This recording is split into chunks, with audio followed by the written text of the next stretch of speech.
Today, I want to talk about ground poles. You're going to see a lot of videos coming up of us using ground poles. I finally bit the bullet and I decided to buy some.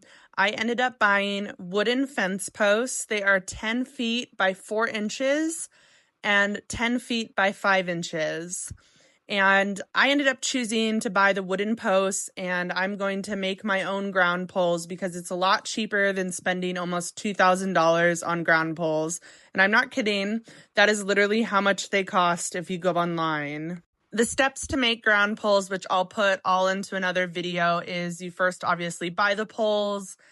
And then you buy caulking, and after you fill in all of the gaps and the split wood, because wooden posts are going to have that even though they're pre-treated. Once you fill in all the gaps with caulking that's waterproof, you can go ahead and paint them. I'm choosing to use Kills paint, and then you can use painter's tape and a tape measure to make the lines and paint them up. Having the center line on ground poles really helps your horse and it helps you. So stay tuned for that video, but today we're just going to talk about ground poles. When I'm using ground poles with Mama Jupiter, Baby Kale, and Little Luna, you will see me walking with them. And the reason why I'm choosing to walk is because they won't have any moment of suspension. When a horse trots or canters, they are able to use momentum that helps them, as opposed to walking where they really have to think about each leg, and every leg really ends up working harder, and a lot of muscles that they haven't used before will be used. Walking across ground poles teaches automatic speed control. It helps your horse learn to anticipate transitions in a good way. It allows your horse to teach himself collection and stride lengths, which has been absolutely amazing for Baby Kale and even Little Luna because she's almost 5, so quite still young. Ground poles also create mental discipline and the habit of thinking. They have to think about where all 4 hooves are, where they're going to shift their weight to, how far they have to step forward, and about the upcoming one. Ground poles also keep your horse's brain from spinning someplace else. It teaches presence. Ground poles connect your horse's feet to his legs, his body, his brain, enhances responsiveness to connection and cues with their humans. Ground poles also teach your horse to be accountable for where and how they travel. And my favorite part of ground poles that you'll hear me talk about over and over is the physical aspects of ground poles.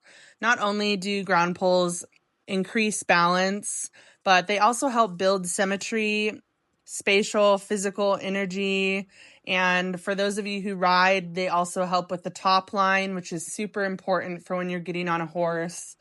And one of the best things also about hand walking a horse or lunging them over ground poles is the fact that you can actually see their body and their movement, and you're not riding on top of them. When you're walking with your horse over ground poles, you want to let them choose their own pace, because one of the benefits of walking over ground poles is that the horse is teaching themselves. You don't want to micromanage or offer your horse a crutch. You just want to take it slow, steady, let them choose when they're ready. And the more you do it, the more speed you'll start to see. I hate to use the word speed because we're not looking for speed when we're walking across ground poles. But it's completely normal when you're first starting out with ground poles for a horse's hoof to catch. And it might take a couple weeks before you start to see less poles being knocked over. As, they're just learning, and they're just realizing, they can knock them over, but do they want to? So don't take it hard. Like you can see right here, I am setting up a ground pole that Jupiter just accidentally knocked over. You also want to be sure that you let your horse engage and challenge themselves when it comes to walking over ground poles. You don't want to correct them or intrude on their process. Take your time and let them figure it out. Let them take their time as well. Like people, horses must learn how to learn. The easiest exercise is seriously ground poles, and it's one of the exercises that gives you, I believe, the most benefits. When you're walking across the ground poles with your horse, you want to keep your eyes up and walk towards a fixed point. Don't look down or back at your horse and expect him to follow. Begin teaching your horse to walk the center of the poles from the beginning.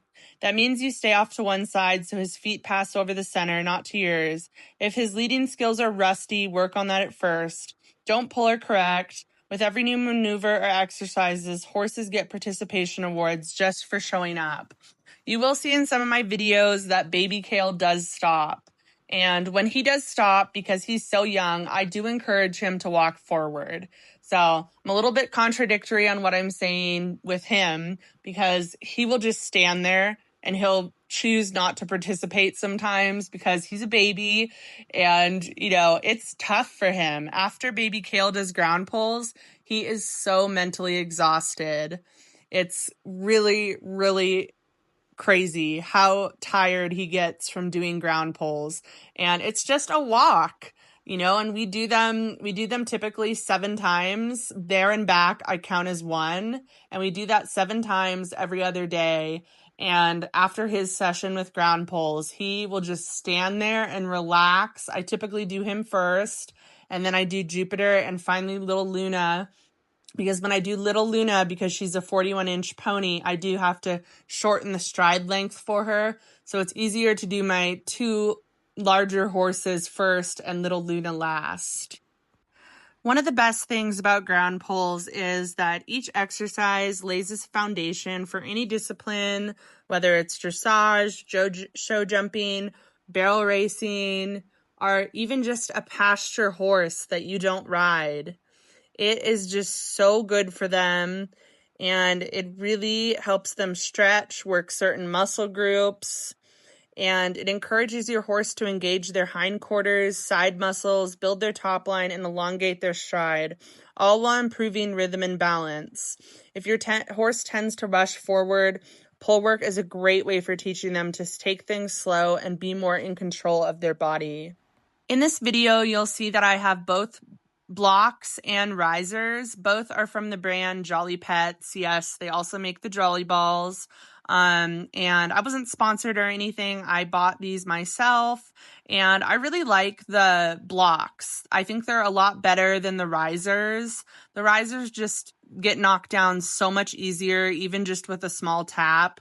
And that probably also has to do with, I'm in the pasture right now. I don't have an arena. But my pasture is pretty huge, and it is not always flat, the surfaces, so that's probably why the risers knock down a lot more. And again, here I am actually shortening the stride length because we are going to do little Luna, the 41-inch pony next. But back to the risers and blocks. So you can see the one that I'm moving right now is on a 6-inch. It's 2 of the small risers stacked together to create 6 inches at an angle. So in this pattern setup that I am using all 8 pulls, and I have 4 of them completely on the ground flat. And then I also have 2 that are raised 6 inches going one direction and 2 that are raised 6 inches going the other direction. And I didn't do it symmetrical or in a certain pattern to where it's the same way but back and forth. I wanted to really mix it up. So I did mix it up. And I have it so it's a bit of a surprise. Each direction is different, and the horse has to really think about where their feet are going to be placed.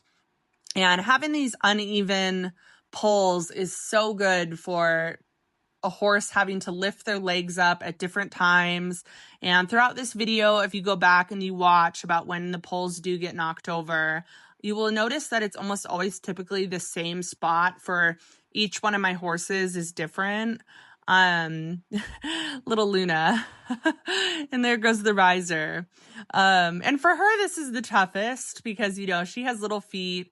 So I actually decided to take the smaller risers out because I just didn't want to deal with every single time we crossed them falling. The blocks were a little bit more sturdy if her hoof did tap it. So we went a little easier for Luna, but she's actually in turn working harder because she has much shorter legs. But she is a little superstar. Anyways, I hope this video helps you learn a little bit about ground poles, and I hope it inspires you to start them. And let me know any questions that you have. I'm happy to answer them, and I'll be sharing a lot more videos about ground poles and the exercises that we do. And hopefully we're able to have enough days this winter where we can continue working. I have some plans for days that are snowy and rainy, even though we don't have an indoor arena. I'm going to make some exercises work then. And as always, thanks for supporting us. Jupiter, Kale, and Luna are all rescue horses. Jupiter was rescued from Bowie, Texas when she was 4 days away from being sent to Mexico. And she was pregnant with baby Kale. And he was born about a month after she arrived in Utah. And then last December, I ended up rescuing little Luna. And they have just become a little family. And we have had so much fun all together. So I super appreciate you guys watching. And if you aren't following us, please do. I would appreciate it. And so would the horsies. And I hope you have a great day and stay tuned for more videos from us.